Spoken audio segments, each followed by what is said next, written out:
il appelle, j'entends Mélissa, je ne sais plus qui, je comprendrais qu'il appelle ses épouses et leur pose la question de savoir, accepteriez-vous qu'elle soit votre 4e ou 5e pour épouse? Et là, je me raidis encore plus et je lui dis, là, monsieur, vous avez franchi ce qu'il ne fallait pas faire. La ligne rouge. La ligne rouge. D'abord, sachez et retenez, si vous ne le savez pas, qu'à l'école, je n'ai jamais été 2e. De 2, vous êtes un vulgaire personnage et un médiocre parvenu. Je vous demande de stopper là. Ne m'adressez plus jamais la parole.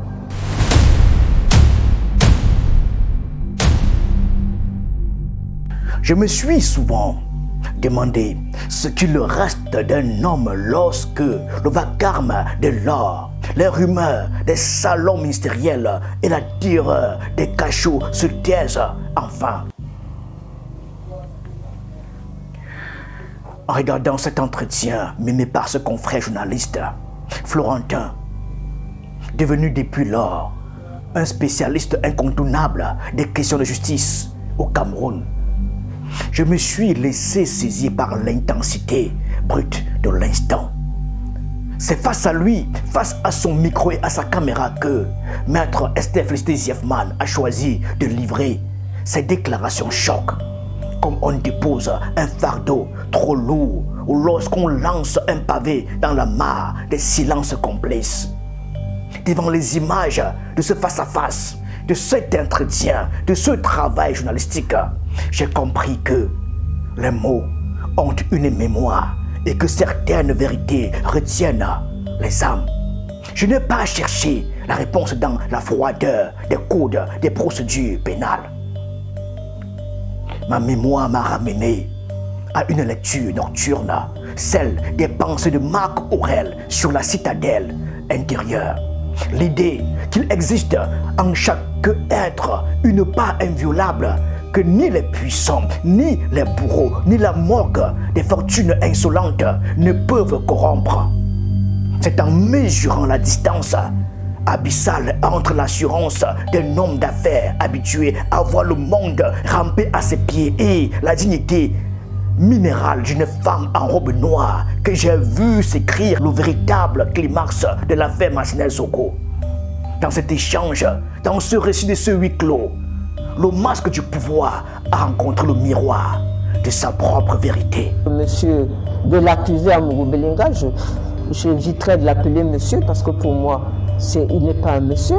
Un monsieur a une élégance, un monsieur a une classe, un monsieur ne s'attaque pas à une femme et qui plus est, la fille de celui qui l'a sorti de pauvreté. Oui, accusé Amourou Belinga, c'est mon père et c'est vous qui me l'avez dit, qui vous a sorti de pauvreté. Nous ne sommes plus au tribunal militaire.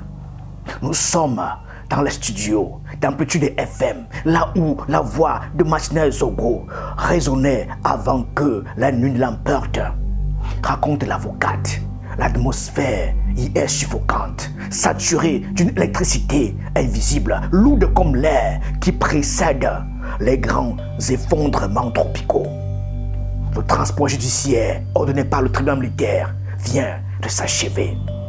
Les magistrats en uniforme, le commissaire du gouvernement, les greffiers et la meute des avocats s'apprêtent à plier bagages.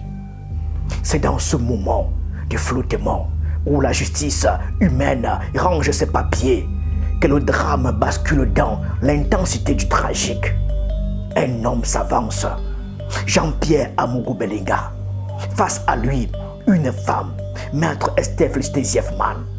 Ce qui va se jouer, selon le témoignage tiré de l'avocate, dans ce huis clos n'est pas un incident d'audience. C'est l'affrontement métaphysique de deux visions du monde. Celle d'un empire matériel qui s'imagine pouvoir tout acheter.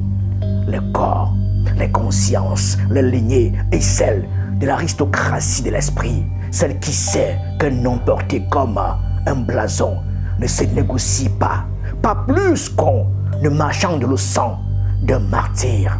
Il se trouve que lors du transport judiciaire à Amplitude FM, radio dans laquelle travaillait Feu Martinez Zogo, pour lequel vous défendez les intérêts. pour lesquels j'assure la défense des intérêts des ayants droit, aux côtés de mes confrères Calvin Job, Joseph Kémou et d'autres. J'y étais. Les accusés y étaient. La collégialité du tribunal militaire y était. Le commissaire du gouvernement et ses assesseurs y étaient. Les avocats de toutes les parties y étaient. Il se trouve que lors de cette descente judiciaire, M. Amougou Belinga est venu me parler. Il me parlait, il était debout, j'étais assise. Il est venu me dire bonjour à Néondo. Ce à quoi je n'ai pas répondu, je l'ai juste regardé. Il m'a dit à Néondo pourquoi je ne lui réponds pas. J'ai continué à le regarder droit dans les yeux comme pour lui signifier que je n'ai pas besoin de lui parler. L'homme d'affaires insiste, pique au vif par cette résistance qu'il n'a plus l'habitude de rencontrer. Le tutoiement implicite de la puissance cherche à briser l'armure de la robe noire. Maître Ziefman continue de le fixer droite, hiératique, transformant son regard en un miroir implacable où l'accusé ne voit que sa propre ombre. On l'écoute. Il a continué en me disant, et je répète, et je dis, et je suis prête à le dire devant lui et devant quelque autorité que ce soit. C'est votre père qui m'a sorti de la pauvreté. Et je le regarde, il me dit oui, c'est lui qui m'a sorti de la pauvreté parce que c'est lui qui m'a donné mes premiers marchés. Je continue à le regarder. L'obscénité de la réplique est totale. L'homme qui pèse des milliards tente d'humilier la fille en rappelant la pauvreté d'où son père l'aurait tiré. C'est le triomphe, dit Maître Ziefman, du parvenu qui croit que l'or accumulé efface la roture et donne le droit des propriétés sur la descendance de ses bienfaiteurs. Il va plus loin, effleurant la mémoire de la mère de l'avocate avec une sensualité provocatrice. L'avocate raconte. Et il va me parler de ma mère. Il va me dire, oh, votre mère, quelle femme, quelle élégance, quelle beauté dans sa 190 Bordeaux à Aulézois. Elle est toujours là. Je continue à le regarder, je ne lui réponds pas. Cette séance se termine, la séance pour laquelle tout le monde s'était réuni en Petit FM se termine. Je suis en train de ranger mes affaires, il revient vers moi et là il me dit, je vais remplacer ce Ziefman-là. Et là, je me redis, je lui dis, pardon, vous allez un peu loin là, monsieur. Ziefman est un homme de... Je lui dis, Jacques-Bernard Ziefman est un homme de classe, est un homme raffiné. Il ne portait pas des chaussures en coco. Il écoutait Liszt, Kamina Burana et Wagner. Et vous, de quoi vais-je discuter avec vous? Je pensais qu'il se démonterait. Non. Chaque mot est une profanation subtile. Une tentative d'intrusion dans l'intimité même d'une femme, puis instiller le doute, la peur ou la gratitude forcée. Mais la roche ne plie pas sous le clapotis de la boue. Maître Ziefman écoute, range ses affaires et laisse l'orgueil de l'homme se fracasser contre sa dignité. Mais la provocation d'un homme, si puissant soit-il, ne connaît pas de limites tant qu'elle n'a pas rencontré son châtiment verbal. Alors que la science se ferme définitivement, Amougou Belinga revient à la charge, franchissant la ligne rouge de l'acceptable, selon le récit précis de Maître Ziefman, dans un élan de suffisance qui relève de la folie des grandeurs. Au téléphone, il parle à ses épouses et lance cette question dégradante qui cherche à réduire l'avocate en une marchandise de hareng. Il appelle, j'entends Mélissa, je sais plus qui, je comprendrais qu'il appelle ses épouses et leur pose la question de savoir, accepteriez-vous qu'elle soit votre 4e ou 5e pour épouse? Et là, je me raidis encore plus et je lui dis, là, monsieur, vous avez franchi ce qu'il ne fallait pas faire. La ligne rouge. La ligne rouge. C'est le coup de trop. Le fil rouge est rompu. Ce que le milliardaire n'a pas compris, c'est que on ne provoque pas impunément une femme élevée dans le culte de l'excellence et du refus de la médiocrité. Maître Zeffman se redresse. Sa voix d'ordinaire surmesurée devient un couperet de guillotine. Elle ne crie pas. La colère est le propre des faibles. Elle s'exprime avec la froideur tranchante des lignées notables que l'on a tenté de traîner dans la fange. D'abord, sachez et retenez, si vous ne le savez pas, qu'à l'école, j'ai jamais été deuxième. De deux, vous êtes un vulgaire personnage et un médiocre parvenu. Je vous demande de stopper là. Ne m'adressez plus jamais la parole. Les mots claquent comme des gifles sur le visage de l'Empire Écan. En 2 phrases, Maître Zeffman remet le puissant homme d'affaires à sa juste place, celle d'un homme qui a confondu la richesse matérielle avec l'élégance de l'âme. Le contraste est foudroyant. D'un côté, le raffinement d'un monde de droit et de culture. De l'autre, démontre-t-elle par son refus la vulgarité brute d'un homme qui pense que tout s'achète, même le silence des avocates.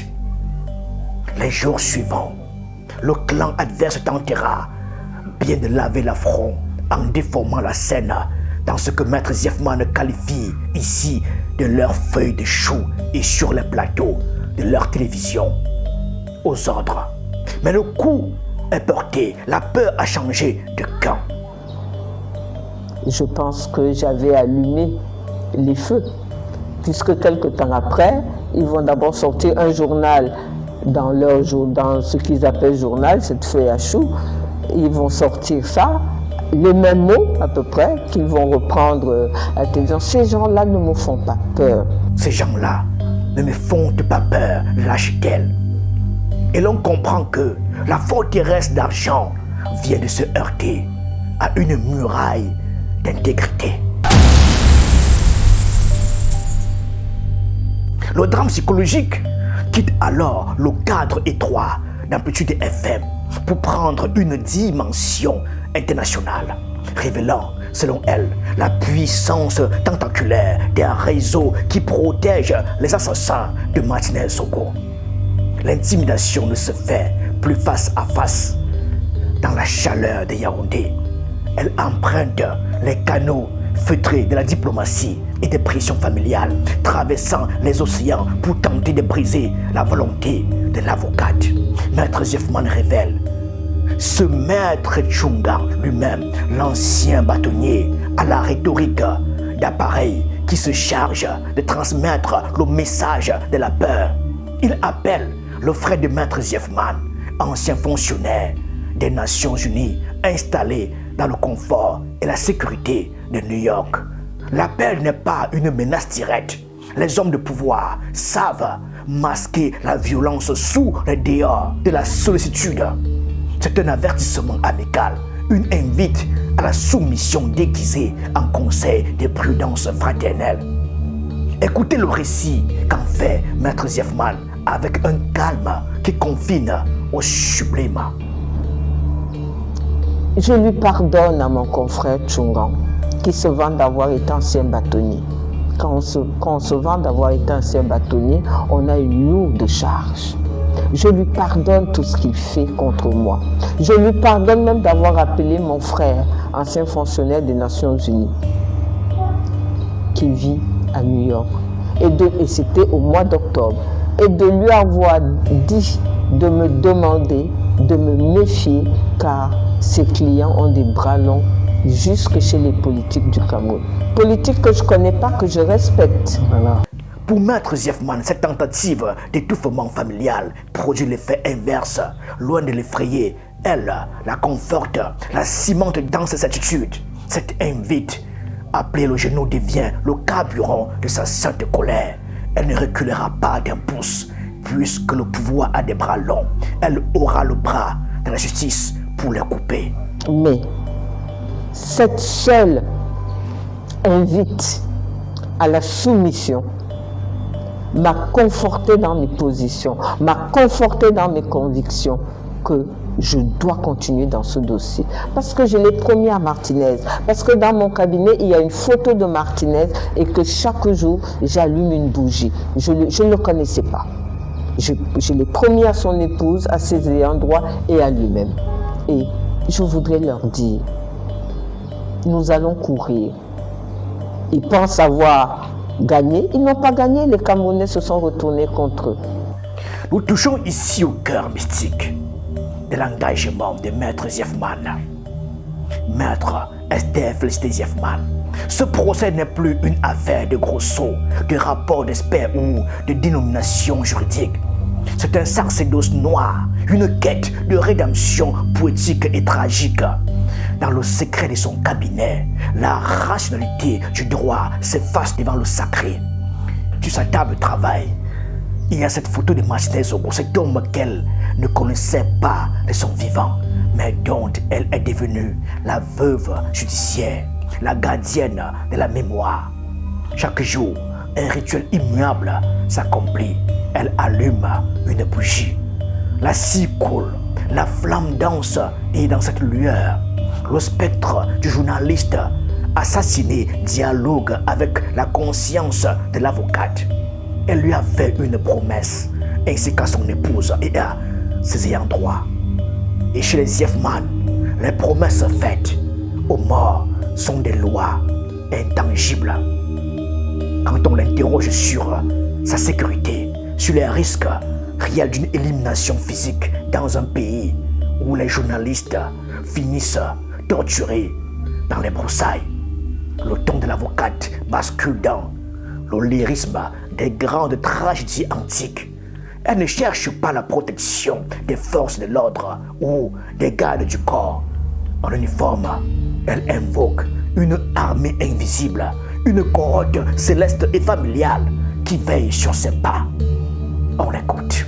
J'ai 4 anges qui me protègent. Mon défunt père, mon défunt époux et mes 2 défunts jeunes frères, plus le sang de Martinez. Ils ne mourront pas. Il suffira, il leur faudra pour m'avoir m'abattre.